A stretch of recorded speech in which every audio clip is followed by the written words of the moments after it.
पूर्व मुख्यमंत्री डॉक्टर रमन सिंह ने मुख्यमंत्री भूपेश बघेल पर निशाना साधते हुए उन्हें 2018 का उनका ट्वीट याद दिलाया है।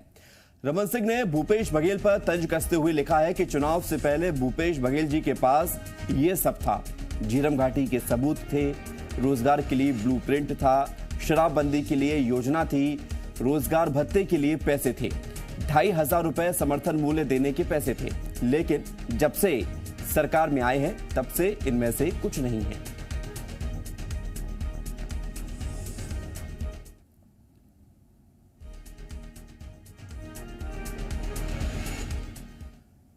सीएम भूपेश बघेल पर पूर्व सीएम रमन सिंह के ट्विटर पर कसे तंज पर दोनों पार्टियां आमने सामने आ गई हैं। बीजेपी ने कहा कि अगर सरकार ने वादा किया है तो निभाना चाहिए, अब जनता के साथ धोखा करना उचित नहीं है।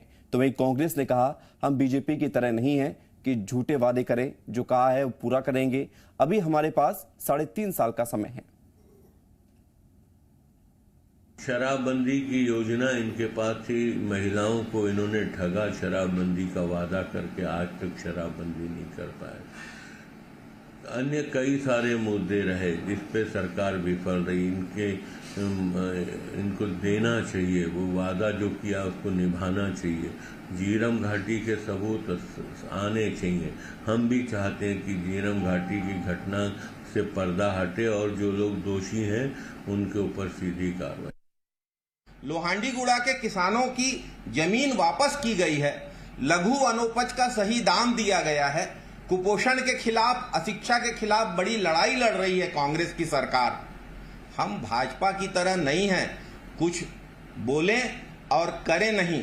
हमारे पास अभी 3.5 साल बाकी हैं। इन 3.5 सालों में हम अपना हर वादा पूरा करेंगे। हमें 5 वर्ष के लिए जनादेश मिला है। और जी मीडिया संवाददाता सत्यप्रकाश हमारे साथ जुड़ रहे हैं राजधानी रायपुर से। सीधे जानकारी लेते हैं। सत्यप्रकाश, ट्वीट पुराना है लेकिन आरोप नए हैं और नए आरोप पर सियासत भी लगभग नई सी नजर आ रही है और जिसके परिणाम दूरगामी हो सकते हैं। देखिए, दरअसल कुछ ऐसे फैसले हुए हैं छत्तीसगढ़ में कांग्रेस सरकार के, जिन पे विपक्ष में रहते हुए कांग्रेस विरोध किया करती थी। मतलब जब पूर्ववर्ती सरकार बीजेपी की थी, उस दौरान विपक्ष में रहते हुए कांग्रेस पार्टी के आला नेता पुरजोर विरोध किया करते थे।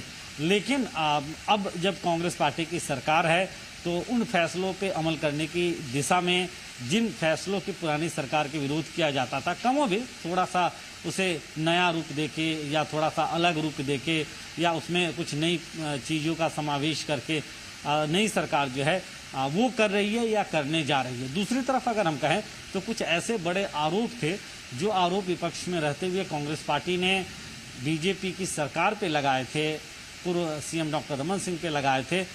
उन आरोपों को लेकर भी अब बीजेपी हमलावर है, क्योंकि बीजेपी का यह कहना है कि जो आरोप या जिन तथ्यों के साथ कांग्रेस पार्टी बीजेपी सरकार पे हमलावर हुआ करती थी, अब कमोबेश वही तथ्य कांग्रेस पार्टी को या कांग्रेस की सरकार को मुंह चिढ़ा रहे हैं, या वही आरोप कांग्रेस पार्टी या कांग्रेस की सरकार को मुंह चिढ़ा रहे हैं। तो ऐसे वक्त में कुछ ऐसे फैसले और उसके अलावा कुछ ऐसे तथ्यों पे आरोप प्रत्यारोप जो सरकार के लिए हमला करने के लिए विपक्ष को एक बड़ा मौका दे, अभी वर्तमान परिस्थिति में छत्तीसगढ़ की सियासत में दिख रही है।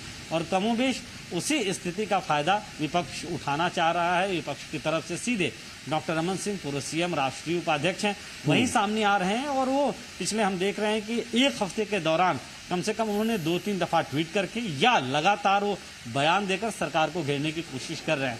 देखिए, जब से एक युवक धमतरी का उसने खुदकुशी करने की कोशिश की है सीएम हाउस के सामने, बिल्कुल, और उसके बाद से विपक्ष को एक मौका मिला और लगातार विपक्ष हमला कर ही रहा है सरकार पर। शुक्रिया आपका सत्यप्रकाश जानकारी के लिए।